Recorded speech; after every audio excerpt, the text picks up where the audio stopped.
अस्सलामुअलैकुम, welcome back to my new vlog. कैसे हैं आप लोग? होपफुली सब खैरियत से होंगे, ठीक ठाक होंगे। और फाइनली जिस व्लॉग का इंतज़ार था यानी दावत के व्लॉग का, वो आज पोस्ट कर रही हूँ। और ये दावत थी मेरे मैके और ससुराल दोनों की। अच्छा, सीन कुछ ऐसा था क्योंकि ये मैं फ़र्स्ट टाइम इतनी ग्रैंड दावत कर रही हूँ, तो उसके लिए ना मुझे पहले से तैयारियाँ करके रखनी थी। मतलब ये कि मैंने एक दिन पहले से तैयारी शुरू कर दी थी। और उसकी तैयारी मैंने इस तरह स्टार्ट की थी कि मैंने जो जो मेन्यू में चीज़ें डिसाइड की थी ना, वो सारी मैंने अपनी एक डायरी में लिख ली थी। साथ साथ उनके सारे इंग्रेडिएंट्स वगैरह सब कुछ लिख लिए थे, क्योंकि जब इतनी सारी डिशेस आप बनाएं ना, तो आप उसमें कुछ ना कुछ भूल जाते हैं। तो मैंने पहले ये काम किया था कि पूरी मैंने मेन्यू लिस्ट बनाई थी। फिर उसके बाद हर चीज़ के ना मैंने इंग्रेडिएंट्स लिख लिए थे। इससे एक तो मुझे ये आसानी हुई थी कि जो जो इंग्रेडिएंट मेरे पास नहीं था ना, वो मैंने नोट कर लिया था और मार्केट से जाके आराम से ले आई थी। इस तरह से मैं कोई भी चीज़ ना भूली नहीं थी। अच्छा, ये सारी चीज़ें मैंने कर ली थी तैयार। अच्छा, मेरे मेन्यू में हलीम शामिल था, लेकिन क्योंकि मेरी तबीयत भी ख़राब हो गई थी, साथ साथ मैं अकेली काम कर रही थी, तो इसलिए वो मैंने ना स्किप कर दिया था बाद में। एनीवे जनाब, ये दावत से एक दिन पहले का व्लॉग है। और मैं किचन में शाम में ही आ गई थी, ताकि जो जो काम मैं जल्दी जल्दी अभी कर सकती हूँ ना, वो मैं कर लूँ। तो बस यहाँ जो मैं तैयारी कर रही हूँ ना, वो पुलाव के लिए यखनी बनाने की तैयारी कर रही हूँ। यहाँ मैंने यखनी का सारा सामान डाला और रख दिया।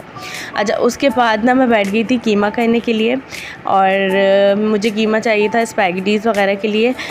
अच्छा जी, कीमा करते वक्त ना मैं ये सोच रही थी कि एक वक्त था जब मैं गोश्त को हाथ भी नहीं लगाती थी। हाथ तो छोड़े, उसके करीब से गुज़रना भी मुश्किल होता था मेरे लिए। और ना बिल्कुल दूर दूर रहती थी। पकाना भी होता था ना, तो मम्मा ही जो है गोश्त धो के और चिकन धो के देती थी। और अब देखें माशाल्लाह, गोश्त धो भी लेते हैं, काट भी लेते हैं, कीमा भी बना लेते हैं, पका भी लेते हैं। और शाम का मौसम भी इतना खूबसूरत हो रहा था। पहले पूरा आसमान येलो हुआ, फिर वो आहिस्ता आहिस्ता जो है ना पिंक हो गया, और फिर उसके बाद ब्राउन और रेडिश और इस तरह के कलर्स में चेंज हो रहा था। मगरिब तक ना यही सब कुछ चलता रहा। मौसम बहुत खूबसूरत हो रहा था। खैर, मगरिब के बाद ना मैं दोबारा से मैं किचन में आ गई थी, और यहाँ मैं बना रही हूँ गोला कबाब। तो उसकी रेसिपी आप लोग के साथ शेयर कर रही हूँ। सबसे पहले मैंने क्या किया, 3 प्याज ली थी, उनको मोटा मोटा काट लिया था। साथ में लहसुन अदरक डाला, 4 से 5 हरी मिर्च डाली, और उनको बहुत बारीक और बहुत अच्छी तरह से चॉप कर लेना है। अच्छा, इसको मैं गोश्त के साथ इसलिए चॉप नहीं कर रही हूँ, क्योंकि अगर हम गोश्त के साथ चॉप करते ना, तो हरी मिर्चें ना प्रॉपर्ली चॉप नहीं हो पाती हैं। यहाँ पे मुझे थोड़ी सी मोटी मोटी लग रही थी, तो मैंने थोड़ा और जो है ना इसको चॉप कर लिया था। फिर जब ये बिल्कुल बारीक हो गई, तो इसके अंदर मैंने डाल दिया कीमा। और ये बीफ का कीमा ना तकरीबन 1 किलो के करीब था। और इसके अंदर जितनी भी बोटी के अंदर पर्दा, वाइट कलर का जो पर्दा आ रहा होता है ना, उसको कोशिश कीजिएगा कि वो रिमूव कर दें आप। अच्छा, इस सब के बाद इसके अंदर स्पाइसेस की बारी आ जाएगी। स्पाइसेस में भी लाल मिर्च, कुटी हुई लाल मिर्च, काली मिर्च, गरम मसाला, नमक, धनिया कुटा हुआ और मीठा सोडा। फिर साथ में ना 2 टेबल स्पून के करीब कॉर्नफ्लावर डाला है। फिर इसको अच्छी तरह से मिक्स करेंगे। फिर इसको मिक्स करने के बाद ना इसके अंदर मैंने ना 4 to 5 टेबल स्पून बटर को मेल्ट करके रख लिया था, वो इसके अंदर शामिल किया। आपके पास अगर बटर नहीं है तो आप इसके अंदर घी भी शामिल कर सकते हैं, और अगर घी भी अवेलेबल नहीं है तो आप इसके अंदर ऑयल भी शामिल कर सकते हैं। लेकिन ये है कि बटर और घी से ना इसके अंदर एक अच्छी सी चिकनाई आ जाती है।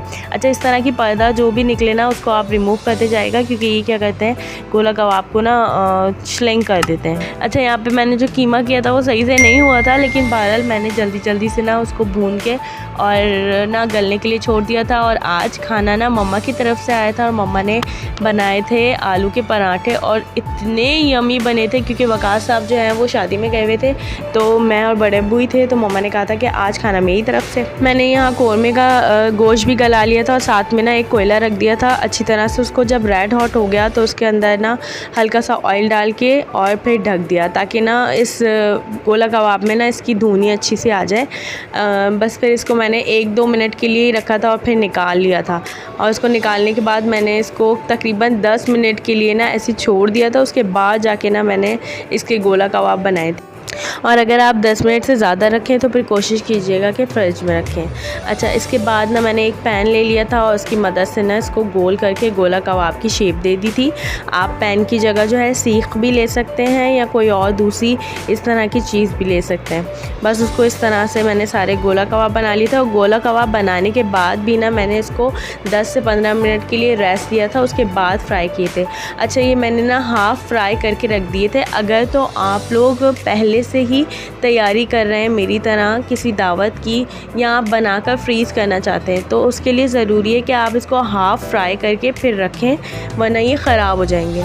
और अगर आप फ़ौरी सर्व करेंगे तो फिर तो कोई मसला नहीं, फिर आप कम्प्लीटली फ्राई कर सकते हैं। लेकिन मैंने नेक्स्ट डे करना था, तो इसीलिए ना मैंने इनको हाफ़ फ्राई करके और इस तरह से पैक करके फ्रिज में रख दिया था।